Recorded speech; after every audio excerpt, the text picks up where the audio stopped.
இந்த ஆடி ஆவணி வரைக்கும் நம்மளுக்கு கம்பெனிங்களுக்கு முதல்ல டேட் ஃபுல்லா கொடுக்கணும். எல்லா டீமுக்கும் முடிஞ்சல எல்லாரும் நம்மள நம்பியிருக்காங்க, அவங்களாம் டேட் புடிச்சு கொடுக்கணும். இது இல்லாம ரசிகர்கள் ஒரு விருப்பத்தோட வராங்க, இந்த டீம் வைக்கணும் அந்த டீம் வைக்கணும்னு ஒரு விருப்பத்தோட வராங்க. அவங்க என்ன டீம் விரும்புறாங்களோ அதை பார்க்கணும். அதுல டேட் இல்லைன்னா இன்னொரு டீம் கொடுக்கணும்.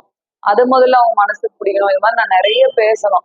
ஒரு ரசிகர் கேட்டு வர டீம் அந்த டேட்ல இருந்துச்சுன்னா ஒரு 1/2 hourல வேலை முடிஞ்சிடும். அதுக்கே கொஞ்சம் நேரம் ரேட்டுக்கு பேசுறதுக்காகவும்.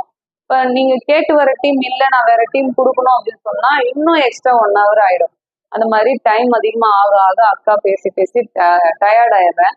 அதனாலதான் உங்களுடைய சகோதரியால வீடியோ பதிவு எடுத்து போட முடியல, வாய்ஸ் பதிவு தான் போடுறேன்.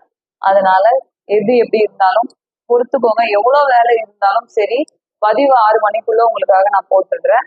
பாருங்க. நாடக கலைக்கு எப்பவுமே சப்போர்ட்டும் வாய்ப்பும் கொடுங்க. இன்னும் நிறைய ஊர்ல இன்னும் கூழ் ஊத்துறதுக்கான டேட்லாம்